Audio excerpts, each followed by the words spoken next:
Should we talk about chips Yes. before the news and sport? Because apparently our chips are shrinking.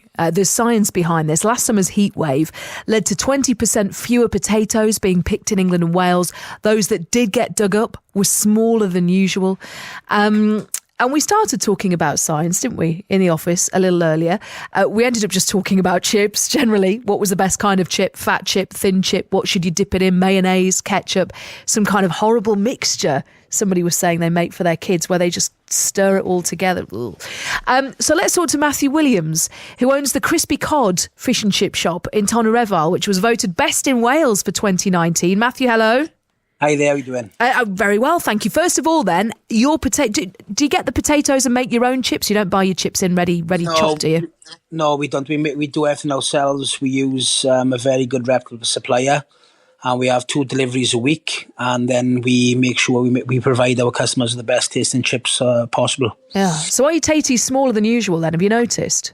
Yeah, the potatoes have been a bit smaller than usual, but it's not such a bad thing for us because we use a thicker cut chip. We don't use a small cutter when we make our chips. We particularly go for a thicker cut chip because, for one, it's healthier because that product absorbs less oil. Yeah, there's less surface area, isn't there, to soak the oil up? Yeah, that's correct. Yeah, so that's what we introduced that probably about 4 or 5 years ago because things people are looking at in the market at the moment, obviously healthy and nutritious food, and we wanted to stand out in our area and try and lead and help the fish and chip industry move forward. Yeah.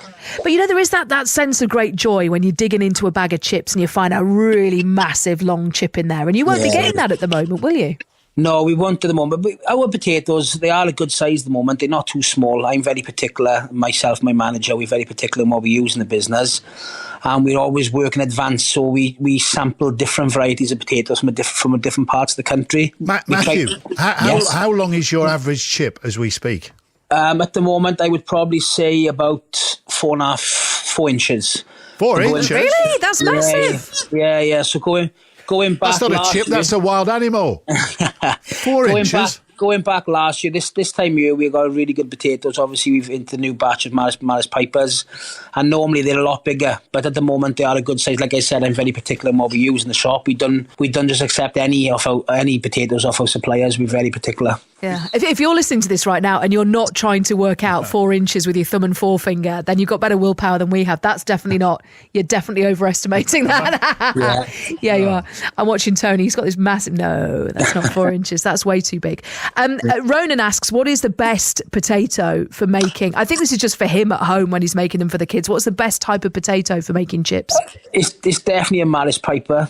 We try to use Cambridgeshire potatoes. We do believe they got the best taste.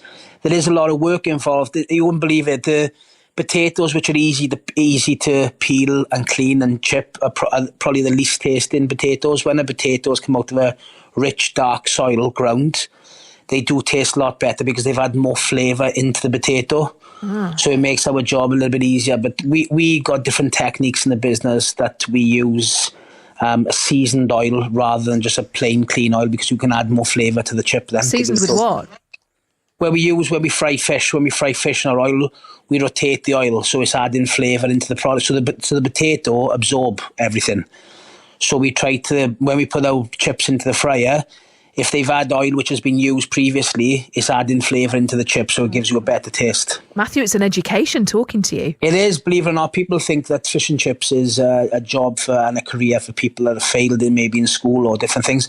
I was a Michelin star trained chef and I went into fish and chips, and it was a bit of a challenge for me, and I've worked in some of Wales's finest hotels and restaurants. But it does. Matthew, we were talking earlier, so the kind of the fight we got up was between fries, curly fries and thick cut chip. Wedges were in there as well. And wedges. Yeah. How inventive can you be with a chip? Could you do a flat chip?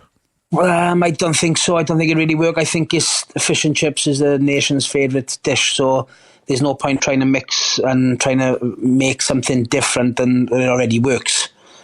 So I know there's those different things out there like French fries, curly fries, wedges, like you said, but I just don't think there's nothing better than a good old fish and chips, to be honest with you. Yeah. Matthew, it's lovely to talk to you. Thank you. Matthew Williams, who owns the Matthew. Crispy Cod in Tonnereville. I'm just laughing here. Stephen Newcastle says, I just saw that. who the hell orders their chips by length? Who's ever got into a supermarket and said 6 feet of chips, please? Cut into Steve, 3-inch pieces. Don't pretend you've never had the joy of finding a long chip. I'm educated from talking to Matthew, but I don't know about you, I'm also now starving.